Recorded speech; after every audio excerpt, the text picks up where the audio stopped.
Welcome to my monthly The Expat Career and Lifestyle podcast. I'm Dominika and I am the founder of dmcoaching.eu, the place to be when you want to create a career you love and live the global lifestyle.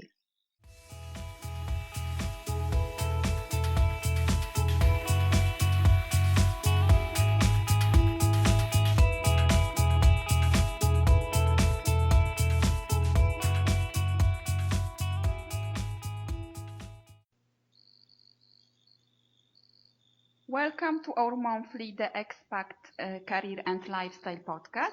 So today I have a pleasure to interview Catarina Brandao, the founder of Entrepreneurial Expat. She helps expat women to build businesses which fits around their expat lifestyle. She's half English, half Portuguese, married to a Frenchman, and currently living in Brazil. So hello and welcome, Catarina. Please tell us more about yourself and what are you doing? Hello, Dominika. Well, first of all, thank you very much for this invitation. I'm really delighted to be here and to be able to share a bit of my story with you and with your audience. Mm-hmm. Yeah. I'm sorry. Yeah, I am very happy to have you here. Likewise. Mm-hmm. So what I do, I'm a coach and I help women who are in the same spot that I was 5 years ago.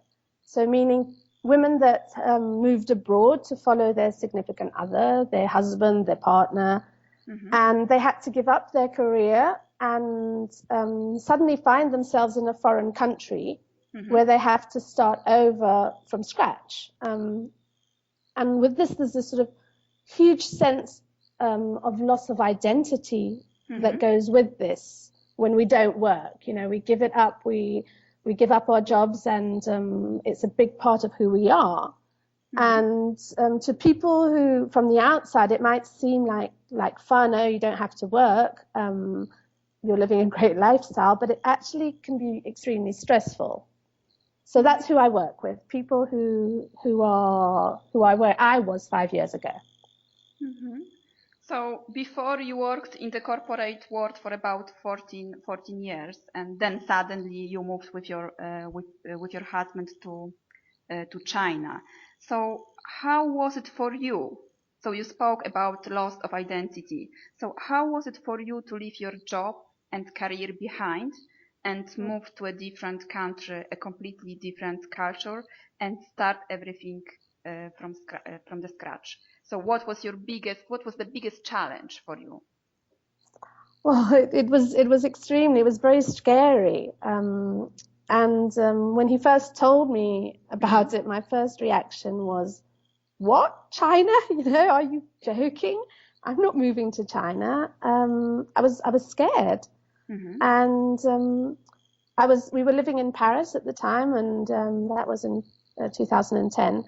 And even though I was in the corporate world, I was in a career that didn't fulfill me. I'd been wanting to change for a couple of years already. I knew I was meant to be doing something else, but I just had no clue what. So I was quite frustrated, stuck in a career I didn't really love, even though I was quite good at what I did. But when he told me we were moving to China, or that he'd been offered this opportunity, and the thought of me having to leave it all behind made me freeze completely, because working in my career was a huge part of my identity. And it just felt like I was jumping off a cliff with no safety net. The fact that just the thought of not being financially independent was a huge thing to get my head around. It was just seemed like this huge thing to overcome, and I had to work through it. It was really a deal breaker for me, and so it was not an easy decision to make. But sorry, to answer your question, what was my biggest challenge? When we actually moved to China, of course I had loads of challenges, but I would say that my biggest challenge was the communication barrier. I mean, more than the culture shock, everything, not understanding in the slightest at the beginning what was being said around me and not being able to communicate made even the simplest task huge. It takes just going shopping and asking for and seeing things that you can't even understand what's written because, of course, it's the Chinese characters. I mean, just going to the shops becomes a tremendous event, and it of course we've got funny stories, but it actually makes you feel quite inadequate, almost like an adult in a place where you don't understand anything, and it makes you feel quite out of place. Mm-hmm. So I think the communication barrier at first was my biggest challenge. Yes, I see your point of view. It was more or less the same for me when I moved first to Italy and then to Manchester, UK. Yeah, not understanding the language, not knowing how to communicate with people. So even, as you said, even like doing shopping was quite challenging at the beginning because you cannot communicate clearly what you want. So I imagine that in China it was completely different because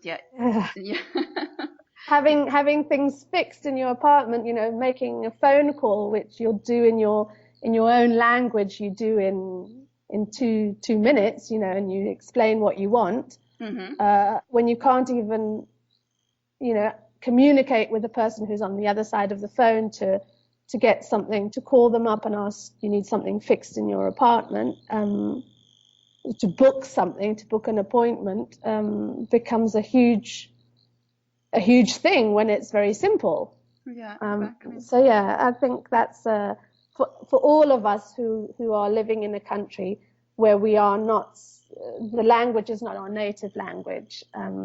I think the communication is a huge first step and a huge first hurdle to overcome.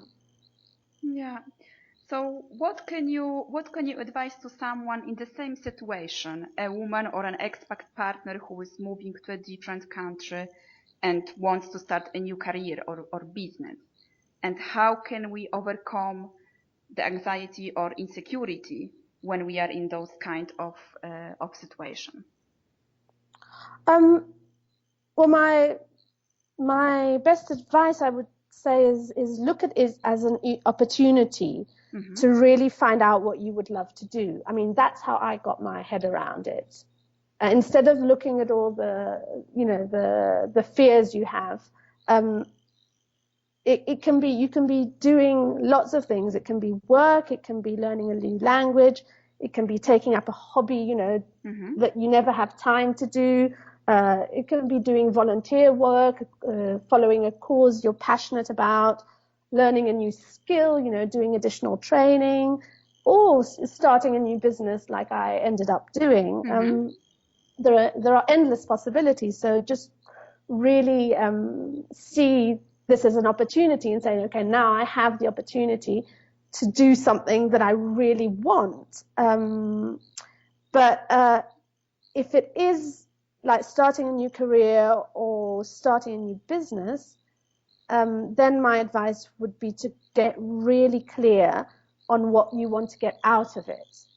Because you need to give a lot of thought to things like, do you want to do this just during the time you'll be living in that country? Or do you want to take your business with you when you move to the next country or when you move back home, whatever your situation is? How much money do you want to earn?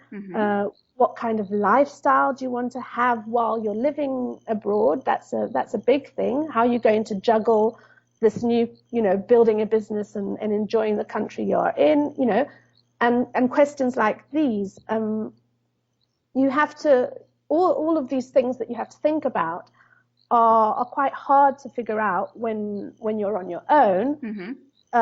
Because even if you have the answers, and of course you do know you have the answers to all these questions, but then what? You know, when you're where do you go next? Where do you go from there? What are the next steps? Doing this all on your own is you just have more and more questions in your mind, and okay, well, now what? Okay, I know that, but now what? So my advice would be to find a support network. You know, you can join groups. Nowadays there are online groups, so you can do search on Google, on Facebook, or offline groups, you know, groups that exist in the local community, and just really find other people who are in the same boat, who are going through the same thing, and the same challenges that you are, even if it's at a different stage, because that's where you can help each other out and give each other support. Those are the people who are really going to understand and be able to, you know, it will be almost like your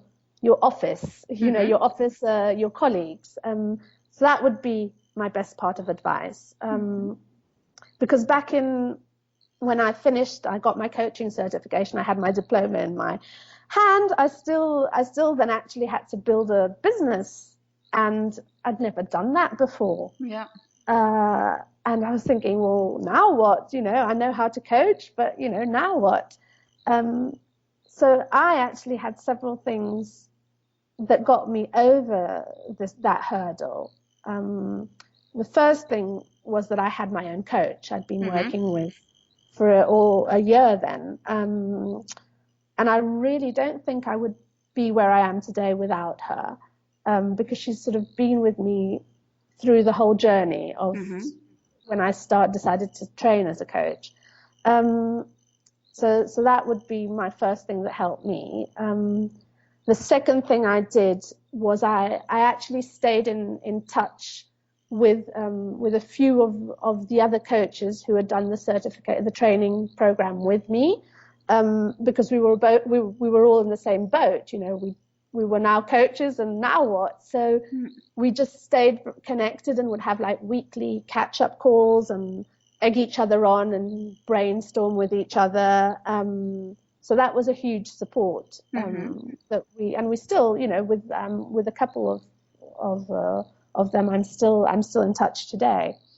And the third thing I did was I joined an online program to really nail the marketing side of the business, because that, of course, if you can do what you do, but if no one knows what you do, then what? So doing that really also helped me figure that out, and also get to know other business owners. And it was a whole new world that opened to me, you know, being connected virtually with people who were located in a different country, but we were all bonded by the same group. It was fantastic. And so those three things combined were just really essential to me. Yeah, I think that creating like a support team, or having a mentor or a coach, someone who is guiding you, who is helping you to reach your career goals, who helps you to give you like a clear vision, is very important. And sometimes people think that they can do everything alone on their own, but asking for help or working with someone else, I think it's a huge step to your personal or professional success. Even if you are starting a business, because this was also more or less the same situation for me. I did my certification in coaching, and then I was very enthusiastic about starting a business, but I didn't know how to market myself, how to develop a network. So it was everything like step by step, getting a coach, a mentor, and marketing. So what prompted you to starting Entrepreneurial Expat business? Because you were working in 9-to-5 job as executive recruitment in Shanghai. So what was the turning point in your career, and when did you decide that this is a time for change? time to do something for your own?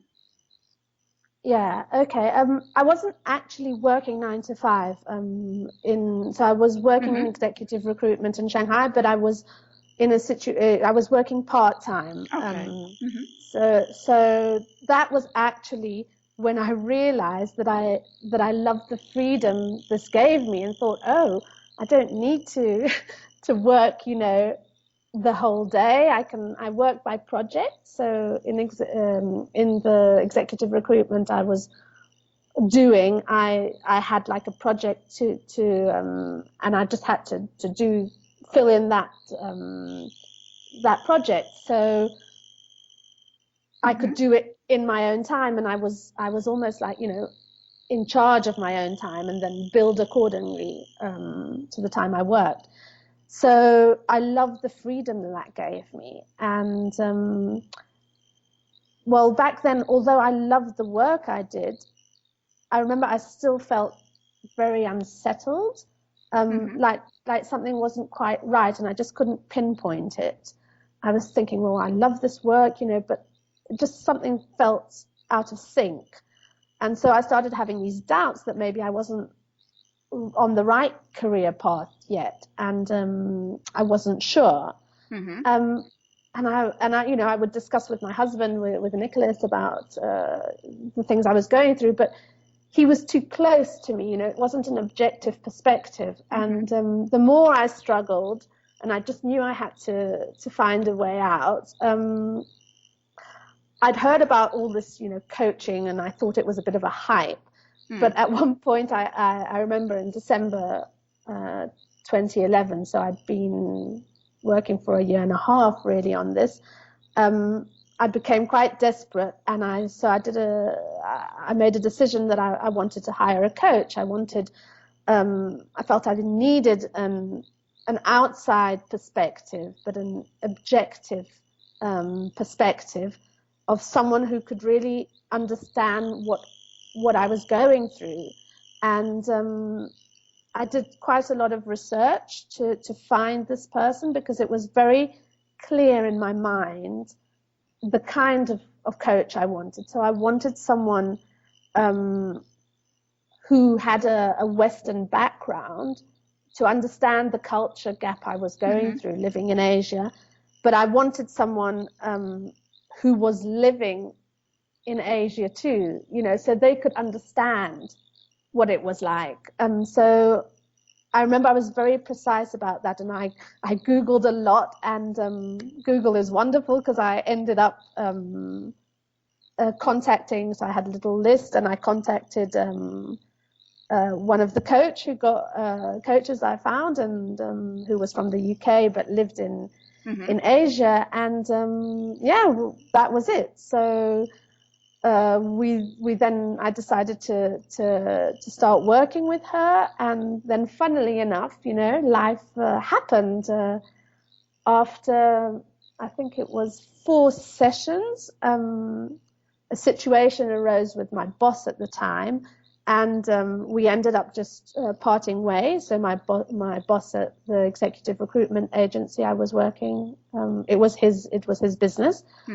And so we decided to part ways, and what I felt was a huge sense of relief. And so that was my answer, because instead of feeling like disappointed or anything, I just felt very relieved.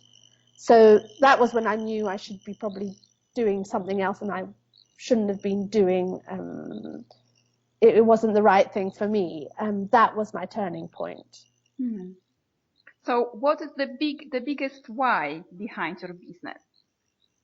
The biggest why, so why I started it. Well, I've always been passionate about personal development. I loved all the training courses that I attended when I was in the corporate world, and everything that had to do with personal development and that helped me grow as a person and learn more about myself. I absolutely, loved them, and I've always also read a lot of books around that topic, anything I can get my hands on, really. And when I was working for a big multinational corporation, I remember my boss at the time said to me that I was an excellent coach. So I didn't really understand what he meant by that, but it ends up that I was actually coaching my team without knowing that I was doing it. Because what I did was I just really enjoyed helping them develop and think about what they wanted to do next in terms of their career move, internal career move. I like to sort of get together with them and help highlight their strengths, help them prepare for their job interviews, internal job interviews. As I knew them and I knew their strengths, I used to point out what they needed to work on and what they absolutely needed to put across in the interview. And it really wasn't something that was part of my job description, but it was just something I did, naturally without thinking, and help them prepare.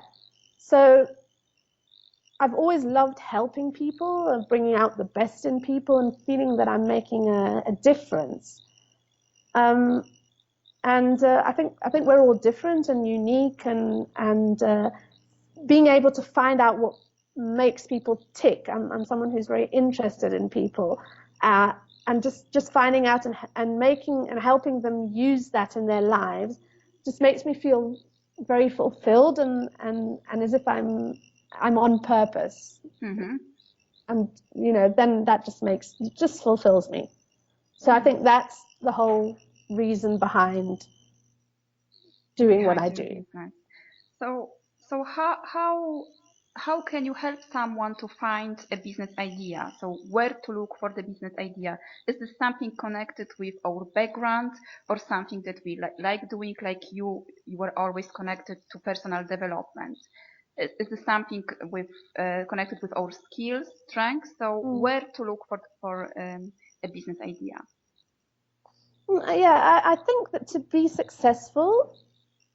be really successful, you have to love what you do, because running your own business, it's tough. It's not easy. You have to get up every morning and do it, and you have to be motivated. You're the one that has to motivate it. So, you need to be doing something that you're passionate about, that you love, to keep you going. So yes, to me, it definitely has to be related to your values in some way. And as a coach, you'll know what I mean by values, but it has to be linked to strengths, to what you're good at. It can be things that are maybe hidden strengths, things that come so naturally to you that you don't even see them as strengths, but definitely linked to your values, to your strengths. Yeah, I think the most important point is, it's something that comes naturally to you. That's something that you enjoy doing, that you have a passion, and of course connected with your values, and also with the lifestyle. We spoke about the lifestyle at the beginning, so creating your lifestyle also abroad. Yeah, so I think this is also connected with the business idea. So you are working with expat women who want to create a business around their lifestyle. So what are the challenges of a woman who want to start a business abroad? And what is your strategy to overcome those challenges? The challenge, I think the biggest challenge is knowing where to start. Finding out what it is you want to do. That in most cases people don't really know. So thinking about what do you want to get out of the business? In terms of strategy, I think the main thing is that what I do with my clients is I help them get clarity. I really dig into their expectations, asking them, difficult questions, but to really hit the nail on the head and be realistic, challenge them to think about what it is they want to get out of the business. Because most people tend to want too much too soon, now, quickly results. And so if you set expectations which are too high for yourself, then you're not going to be realistic, and you'll just end up feeling frustrated and guilty, and it really doesn't have to be that way. So just really setting the right goals from the start that will be aligned with the lifestyle that you have and that you want is key. Mm-hmm. So yeah, being realistic with your expectations, knowing what it is that you want to get out of your business. And as an expat, you've got a lot of distractions. You know, you've got the whole social side of being an expat, of living in a country. You've got the challenges we spoke about earlier about if you don't speak the language, you know, that's going to make everything more difficult. So really just scale down and be realistic, or else you're probably going to be setting yourself up for a lot of frustration when you're not hitting what you think you should be doing, your goals. Yeah, because without knowing the language, the local language, it's challenging to develop your network, your business network in the foreign country, because you don't know where to go. You can still join, I think, like English speaking groups, business groups, or like expat groups. But if you don't speak the local language, and if you want to develop your network with the locals, so it can be very challenging at the beginning, as we say. And the time you're spending, because if you don't speak the language, even as we were talking about earlier, your everyday tasks, things that you do, you know, that you need to get done for your home, you know, your house, out of your business hours, are going to take probably longer. Mm-hmm. So then obviously your working hours are probably less, you know, than they would be. So just factor in all that and be realistic about how long you have in the day to work. Yeah, exactly. And it can be also challenging to transform from employee mindset to entrepreneurial mindset. So how this transition was for you? Because you were still working in a part-time job, so it was still like a job, and then setting up your business, it's quite different. So, well, it was a real eye-opener. Mm-hmm.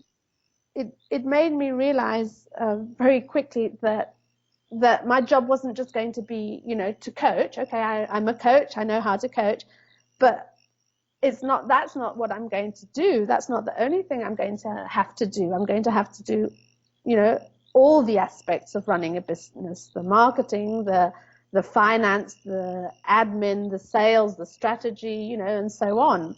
Mm-hmm.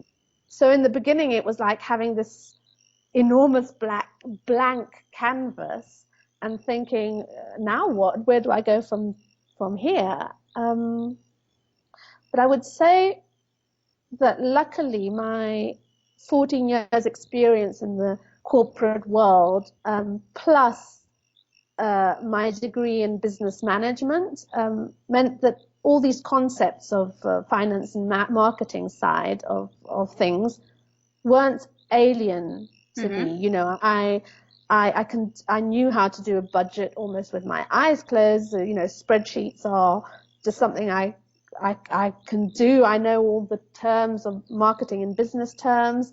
It's my background. So once again, even though it took me all these years to love what I actually do for a living, it's funny because it's my studies and my professional experience have helped me enormously. And if I hadn't had to go through all that, I probably would have been very lost. But then, you know, when you're running your own business, you can't wear all hats at the same time. You know, I'm very aware of that.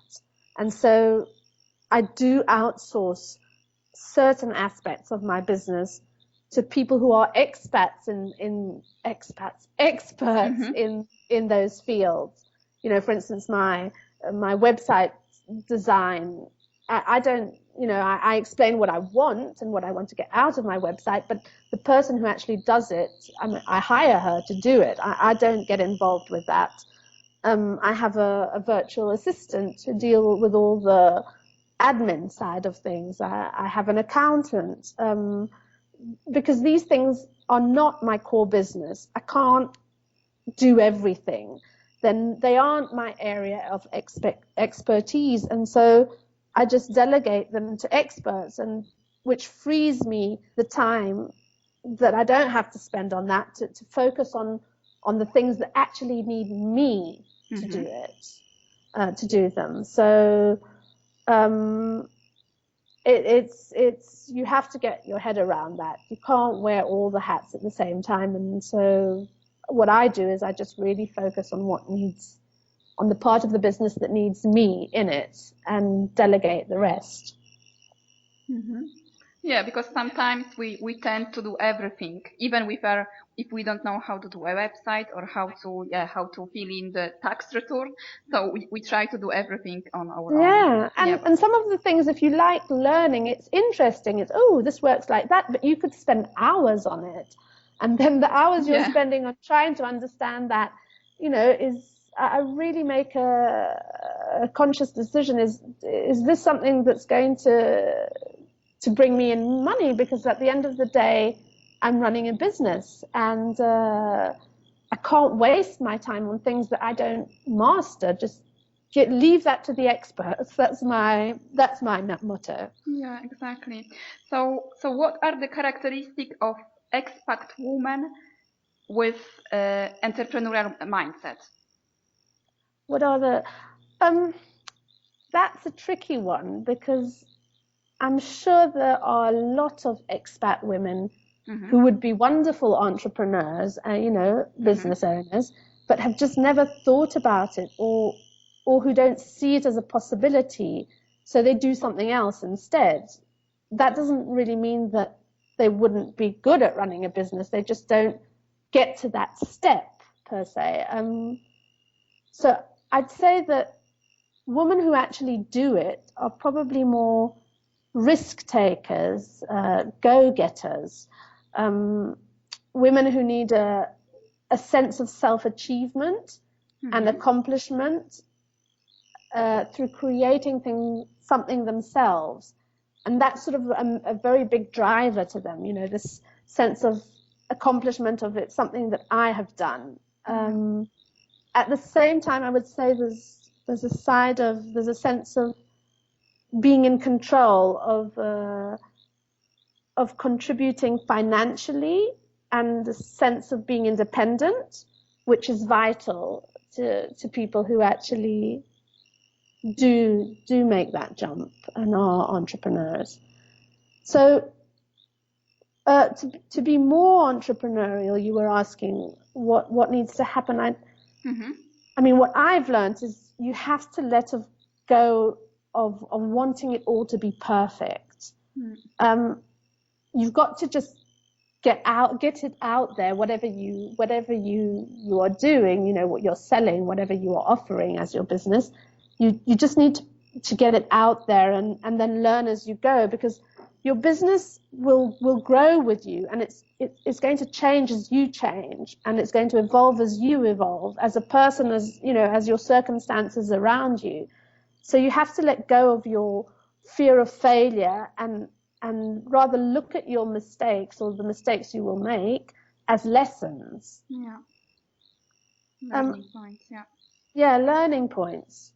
But in terms of what you were asking, the mindset, and I'd say that most of the expat women I've met who do run their own businesses, I'd say they fall into one of three categories. So there are the people that have turned a hobby into a business, and with that, then these people really don't have a lot of real structure or plan around the business. They've just started to do it, and it sometimes is quite popular, and then grows too fast for them to keep up and be able to handle it in the right way. So then that's one kind of business owners I've met abroad. Another type of people are the ones that see a missed opportunity, a gap in the market. And so, for instance, if something they're used to and they really enjoy and like in their home country, but that is missing in the country they are living in, and they just go in there and fill that gap. So there is a market need that they cater and for. So I remember in Shanghai, there was this woman who had started baking, this American woman who had started baking cinnamon rolls. Mm-hmm. And they just got really popular, and so she started baking them for her friends, and they just got so much demand that her and her husband actually started a business out of it. And today they even have a local shop. She used to do it out of her kitchen, and then it got so popular because it's something Mm-hmm. that you can't find, and bakeries don't even exist in Shanghai, you know, locally one, that which offer that. So that was one thing. And there was another woman who wanted she's has an afro, and there was no hairdresser salon in Shanghai that could, you know, tackle or know how to what products to use on an afro. So she just ended up opening her own salon, her own hair salon. And you know, I could go on, but there Mm-hmm. are it's things that don't exist, and then someone comes in and fills a gap. And then there are also the people that take something local, like a local ingredient or something, and just give it a twist that appeals to the expat community. So it can be a piece of furniture, it can be combining some kind of local ingredient, a spice, and into a recipe from something that, you know, from your country. Mm-hmm. And you know, that's another type of businesses that I've seen a lot abroad. So I don't know if I've answered your question, but I've sort of got sidetracked. Yeah. Because we spoke about the characteristic and also seeing business as your career opportunity, because not everyone can spot this kind of possibility as a career development. So this is also important. And also, turning hobby into a business, and the examples of looking for a gap in the market. So so there are many ideas to start a business. I think. Yes. Yeah. So you have recently moved from China to Brazil. So how this affected the way you run or you do your business? Well, my business evolved, as I just mentioned earlier. Our businesses change with changes that happen to you, and so you can't have it all perfectly figured out before you start. And moving to Brazil was not in my plan. So when we heard we would be moving to Brazil, I felt like I was going to take a huge step backwards, because I'd started my business, and it always takes quite a lot of time and effort in the beginning. So I'd built quite a good network locally, and realized I was going to have to start over in Brazil. And I ended up actually rethinking my business model completely. And I created a whole new business. This brand, Entrepreneurial Expat, was a brand that was born once I heard that I was moving to Brazil. So I rebranded, I got a new website, a new logo, I defined a new market niche, and I decided really to develop and focus on the online side of the way I work, because I realized that was once again going to have to be the way to work with this lifestyle of moving around every couple of years. So it's like a whole new business had to be born, but this time it happened much faster and more smoothly, and with a lot less struggle for me, because I'd learned from my previous experience. So with what I had spent too much time on, with what I'd done wrong, what I'd done right, and I used that. So just for instance, the website bit was, I procrastinated way less. I was just very efficient with the second time around. Mm-hmm. Okay, so you are creating your business around your lifestyle, around your Yes. Dubai lifestyle. Yeah, and it changed. It wasn't something I had foreseen really at the beginning. Yeah, so the business is growing. It's like your child, Yes. I think. Yeah, it's Yes, growing. It's growing with you. So we spoke about challenges of a woman who is starting a business. So what can you advise to a woman who is already in business and wants to move the business to the next level? So, for example, you spoke about rebranding and changing your market niche. So what can you advise to someone who wants to move the business to the next level? I think the main thing is to have a business vision. You know, to get very clear about what is it that why are you going to do this business?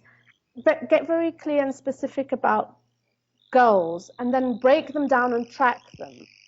And as I mentioned before, delegation, I think, is the first difficult decision you have to make as a business owner, because it feels like you're letting go of your baby. You know, as you were saying, it's like a baby, and it's something you've created. So you think, you know, you want to be involved in every aspect. But if you want to really grow your business and take it to the next level, as you mentioned, delegation is key. You just can't do everything. So you have to really work on your business and not in it, not be involved in all the aspects, but really on what you want, what needs you.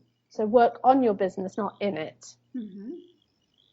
Yeah, I think this is also very difficult to delegate, to give something, to other person. Maybe, like, for example, for me with the website, because I like technology and this kind of stuff, but I delegated the part of the website to a person with more expert in this aspect. Yeah, but yeah, sometimes it can be difficult, like, to delegate. And also it's perfection, because if you do something on your own, so you are sure that this piece of work will be perfect. If you are delegating, so then you tend to control, I don't know, to check with people.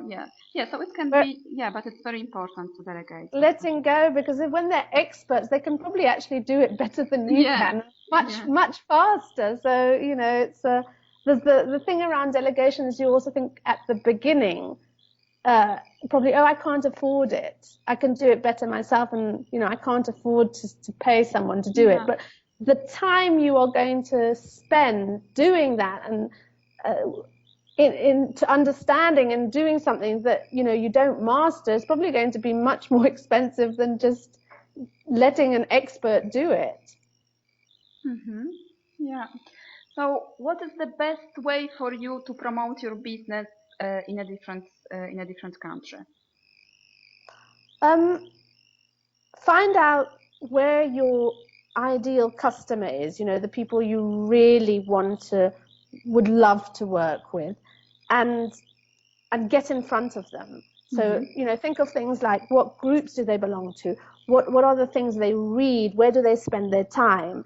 And then find a way to get your message in front of them. And another thing is tell everybody that you know what you do, because even if they might not be potential clients, you know, we tend to say, oh, why am I going to tell them? You know, they're not interested in that. But they might not be, but they may know people who are.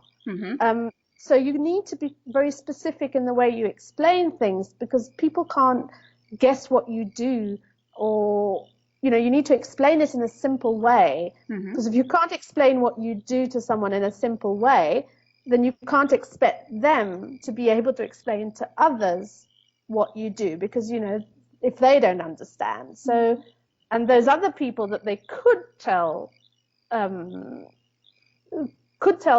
other people what you did, might be interested and might be your ideal customers. But if they never get to know what you do, then, you know, what you have to offer, then it's a missed opportunity. So explain very simply what you do, because, for instance, you're a coach, I'm a coach, we know what a coach is, but there are a lot of people that don't. So get more specific about what it is you do. Yeah, being specific, yeah, and simplicity. Simple, yes. Yeah. So what are your projects for the future? Well, for Entrepreneurial Expats projects, I really want Entrepreneurial Expat to be a community, to be somewhere which connects women business owners who are around the world, wherever they may be, you know, and that they are supporting and helping each other out, and, you know, maybe even doing business together. You know, someone might need a website designer, and there might be someone in the community who is one. So, you know, why not give them business? And so it's really about, Entrepreneurial Expat is going to be about being a one-stop hub with resources and online programs and products to fit the needs of both women who haven't started yet, you know, who haven't become entrepreneurs or haven't started on this business owner journey, and both those people and the ones who have but just need an extra oomph to get to the next stage in their business. And where can we find more information about you?